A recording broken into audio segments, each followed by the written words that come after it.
30% of California homeowners would have to pay capital gains right now if they sold their primary residence.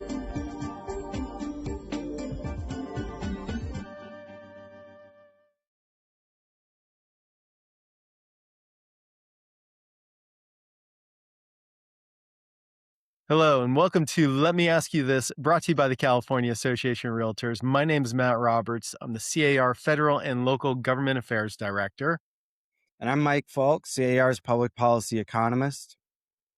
And Mike, today we want to talk about some bills that our members are going to Washington, D.C. to talk about with their members of Congress.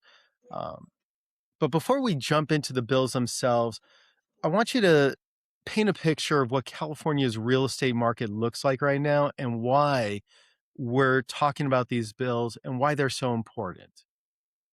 Yeah, so I mean, in California right now, we've had a number of years where sales have been in what I call the doldrums, where we've been under 300,000 sales and we're kind of just leveling off there. So we have a low sales environment. And we also have an environment where median prices are still really high. Last month they crossed 900,000 again. And that creates a situation where for first time buyers in particular, it's tough to crack. It's a really tough nut to crack.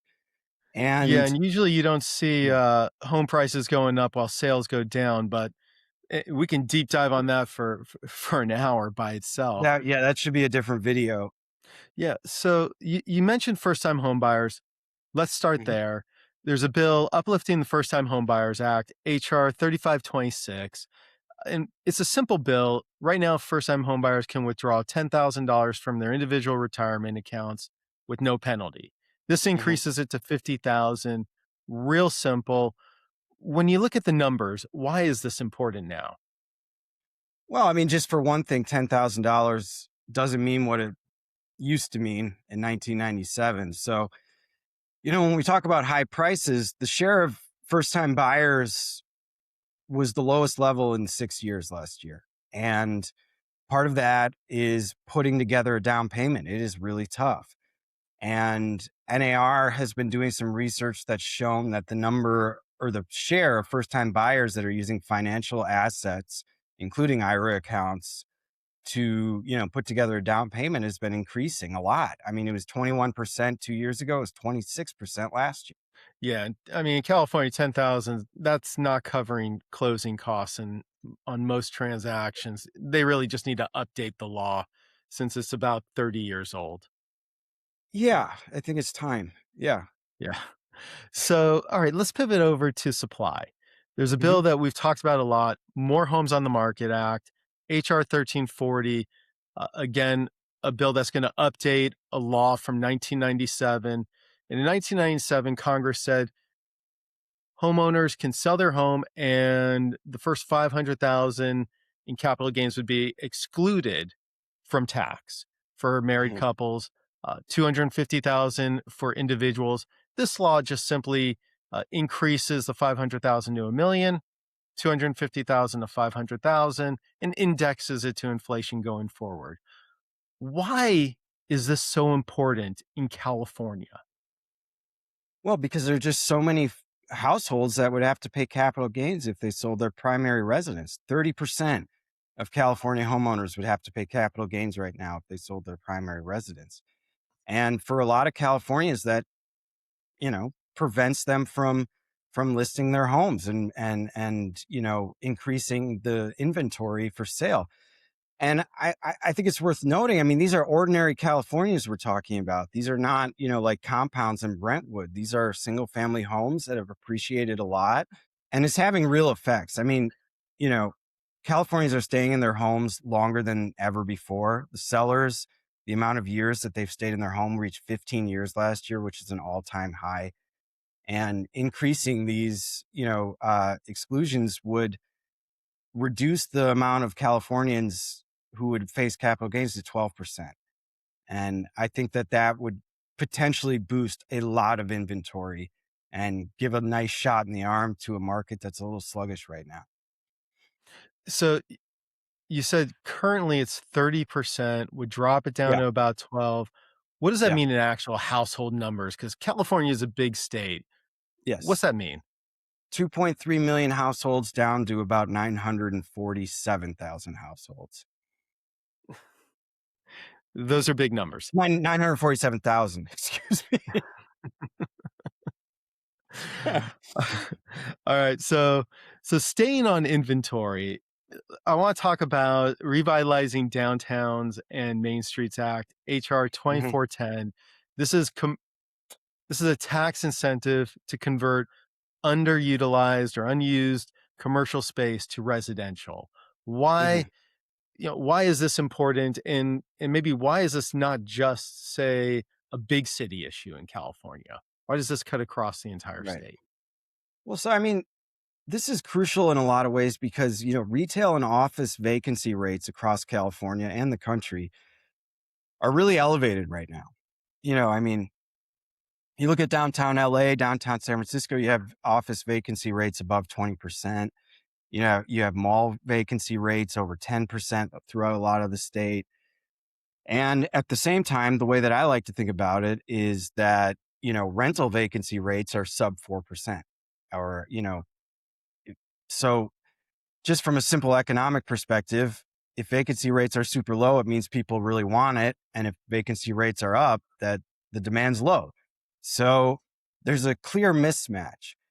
And the other interesting thing to me in particular is it's expensive to convert from commercial to residential.